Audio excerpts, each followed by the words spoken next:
ജ്യോതിഷസംഹിതയിലേക്ക് എല്ലാവർക്കും നമസ്കാരം. ഞാൻ വേണു തിരുമേനി. ഓണം ഇന്ന് പടിവാതിലാണല്ലോ. ഇന്ന് ഓണത്തെക്കുറിച്ചാണ് നമ്മൾ പ്രതിപാദിക്കാൻ പോകുന്നത്. ഓണം, തൃക്കാക്കരയപ്പൻ, മഹാബലി എന്നീ വിഷയത്തെക്കുറിച്ച് കേരളക്കരയിലേക്ക് മഹാബലി തമ്പുരാൻ പ്രജകളെ കാണാൻ വരുന്നതായിട്ടാണല്ലോ സങ്കല്പം.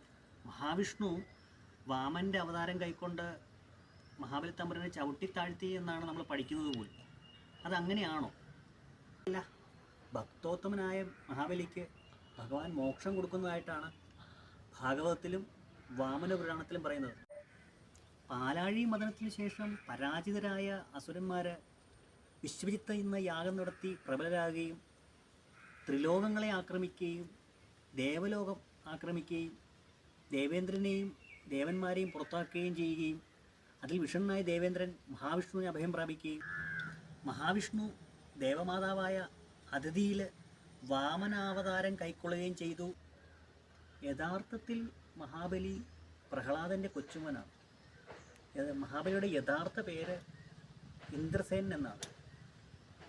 അസുരന്മാരായുടെ രാജാവായിരിക്കുന്ന മഹാബലി വെറുതെ അങ്ങ് ഇന്ദ്രപദവി നേടിയെടുക്കാം എന്ന് വിചാരിച്ചത് തെറ്റായിപ്പോയി എന്ന് മനസ്സിലാക്കി. 100 യാഗം നടത്തി അതിന് പ്രാപ്തനാകും എന്ന് കരുതി 100 യാഗം നടത്താൻ തീരുമാനിക്കുകയും അങ്ങ് തുടങ്ങുകയും ചെയ്തു. ഇതെറിഞ്ഞ ദേവന്മാർ മഹാവിഷ്ണു അഭിപ്രാപിക്കുകയും മഹാവിഷ്ണു ഭക്തോത്തമനായ മഹാബലിയെ പരാജയപ്പെടുത്തുക എന്നുള്ളതും നടപ്പില്ല എന്ന് പറയുകയും എന്നാലും ഈ യാഗം മൊത്തം നടത്തിയാൽ ത്രിലോകങ്ങൾക്ക് അധിപതിയാകും എന്നുള്ളത് കൊണ്ട് യാഗം തടസ്സപ്പെടുത്താനായിട്ട് ഭഗവാൻ മഹാവിഷ്ണു ദേവമാതാവായ അതിഥിയിലും കശ്യപ പ്രജാപതിയിലും മകനായി ജനിക്കുകയും ബാലബ്രഹ്മചാരി രൂപത്തിൽ മഹാബലിയുടെ യാഗം നടത്തുന്ന സ്ഥലത്തേക്ക് പോവുകയും ഭിക്ഷയാചിക്കുകയും ചെയ്തു. ഈ ബാലകൻ, ഹേ ബാലക, നിനക്ക് എന്താണ് വേണ്ടതെന്നാണ് മഹാബലി ചോദിച്ചത്. ത്രിലോകങ്ങൾക്ക് അധിപതിയാണ്, എന്ത് വേണമെങ്കിലും വരം ചോദിക്കാമെന്ന് പറഞ്ഞു. അപ്പോൾ വാമനൻ ചോദിച്ചത് 3 അടി മണ്ണാണ് ചോദിച്ചത്. ഹേ ബാലക, നിനക്ക് 3 അടി മണ്ണ് മാത്രം മതിയോ എന്നാണ് മഹാബലി വാമനോട് ചോദിച്ചത്. ഈ വന്നിരിക്കുന്നത് 14 ലോകത്തിൻ്റെയും അധിപതിയായ മഹാവിഷ്ണുവാണെന്ന് ശുക്രാചാര്യർക്ക് മനസ്സിലാക്കുകയും ശുക്രാചാര്യർ മഹാബലിയോട് പറയുകയും ചെയ്ത് ആ ഭിക്ഷ കൊടുക്കരുത്, കുഴപ്പമാകുമെന്ന് പറഞ്ഞു. എങ്കിലും മഹാബലി അത് അറിഞ്ഞുകൊണ്ട് തന്നെ ഹരിയുടെ ഭക്തനും കൂടിയാണ്, ഭക്തോത്തമനാണ്. അതുകൊണ്ട് 3 അടി മണ്ണ് അളന്നെടുത്തുകൊള്ളാൻ അനുമതി കൊടുത്തു. അപ്പം മഹാവിഷ്ണു ഈ അളന്നളന്ന് മഹാബലി പിടിച്ചു വച്ചിരിക്കുന്ന ലോകങ്ങളും ത്രിലോകങ്ങളും പാതാളം ഭൂമി എല്ലാം അളന്നളന്ന് അവസാനം 3ാമത്തെ അടിക്ക് സ്ഥലമില്ലാണ്ടായി. ഗർവാകുന്ന ശിരസ് ഭഗവാന്റെ മുന്നിൽ താഴ്ത്തുകയും ഭഗവാൻ ത്രിവിക്രമനായിട്ട് 3ാമത്തെ പാദം ശിരസിലേക്ക് എടുത്തു വയ്ക്കുകയും മഹാബലിയെ സുതലം എന്ന ലോകത്തേക്ക് പറഞ്ഞയക്കുകയും ചെയ്തത്. ഈ സുതലം എന്നാൽ ദേവന്മാർക്ക് പോലും ഇഷ്ടപ്പെടുന്ന വലിയൊരു ലോകമാണ് സുതലം. അതിലേക്കാണ് ഭഗവാൻ മഹാബലിയെ പറഞ്ഞയക്കുന്നതെന്നാണ് ഭാഗവതത്തിലും പറഞ്ഞത്. അതുതന്നെയാണ് വാമന പുരാണത്തിലും പറയുന്നത്. മഹാബലി സുതലത്തേക്ക് യാത്രയാകുന്നതിന് മുമ്പായിട്ട് ഭഗവാൻ ആ യാഗം ചെയ്തതിൻ്റെ ഗുണഫലങ്ങൾ ബലിക്കുണ്ടാകുമെന്ന് പറയുന്നുണ്ട്.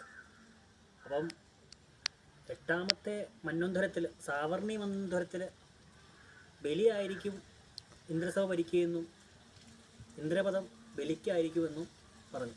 അപ്പം അടുത്ത മന്വന്തരത്തിൽ മഹാബലി ആയിരിക്കും ദേവേന്ദ്രൻ. തൃക്കാക്കരയപ്പൻ എന്നുള്ള സങ്കല്പം നമുക്കറിയാമല്ലോ. ഈ അത്തപ്പൂർണ്ണത്തിന് നടുക്ക് വെക്കുന്ന തടിയിലോ മരത്തിലോ ഉള്ള ഒരു സ്തൂപം ഉണ്ടാക്കി വെക്കുന്നതാണ് ഈ തൃക്കാക്കരയപ്പൻ എന്ന് പറയുന്നത്. അതിന് മുകളിൽ വെച്ച് അരിമാവ് കൂടെ ഒഴിച്ച് ഭഗവാനെ സങ്കല്പിച്ച് നമ്മൾ അത്തം മുതൽ തിരുവോണം വരെ അത്തക്കളിടാറുണ്ട്. ഈ സമയത്ത് തന്നെയാണ് തൃക്കാക്കര അമ്പലത്തിലും നമ്മുടെ കേരളത്തിലെ വാമനമൂർത്തി ക്ഷേത്രമായ തൃക്കാക്കര അമ്പലത്തിലും ഉത്സവാദികൾ നടക്കുന്നത്. അപ്പോൾ തൃക്കാക്കരയപ്പനും വാമനമൂർത്തിയും ഒന്ന് തന്നെ. മാസത്തിലെ അത്തനാളിൽ തൃക്കാക്കര അത്തച്ചമയ ഘോഷയാത്രയോടനുബന്ധിച്ചാണ് നമ്മുടെ ഓണാഘോഷം കേരളത്തിൽ തുടങ്ങുക തന്നെ. ഈ 10 നാളും, അത്തം മുതൽ തിരുവോണം വരെ 10 നാളും എല്ലാ വീടുകളിലും ചാണകം മെഴുകി പൂക്കൾ കൊണ്ട് പൂക്കളം വെച്ച് 10ാം ദിവസം ഓണത്തപ്പൻ അല്ലെങ്കിൽ മാദേവൻ എന്ന സങ്കല്പത്തിൽ തടിയിലോ മണ്ണിലോ ഓണത്തപ്പൻ്റെ പ്രതിഷ്ഠ പോലെ ഉണ്ടാക്കി വെച്ച് അതിലും അരിപ്പൊടി കലക്കി വെള്ളമൊഴിച്ച് ആണ് എല്ലാവരും ഓണത്തപ്പനെ സങ്കല്പിച്ചും മഹാബലിയെ സങ്കല്പിച്ചും ഓണം ആഘോഷിക്കാറുള്ളത്.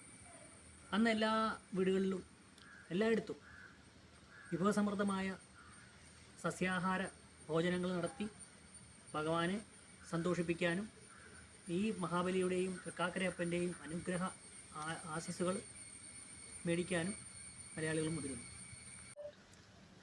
എല്ലാ മലയാളികൾക്കും സ്നേഹം നിറഞ്ഞ ഓണാശംസകൾ. അതിപ്പോൾ കേരളത്തിലായാലും ഗൾഫ് കൺട്രിയിലായാലും യൂറോപ്പിലായാലും എല്ലായിടത്തും മലയാളികൾ ഓണം ആഘോഷിക്കാറുണ്ട്. അവർക്കും എല്ലാം ഓണാശംസകൾ. എല്ലാവർക്കും ഭഗവാന്റെ അനുഗ്രഹാശംസകൾ കിട്ടട്ടെ. വീഡിയോ ഇഷ്ടമായെങ്കിൽ എല്ലാവരും സബ്സ്ക്രൈബ് ചെയ്യണം, ഷെയർ ചെയ്യണം. അടുത്തൊരു വീഡിയോയിൽ നമുക്ക് കാണുന്നവരെ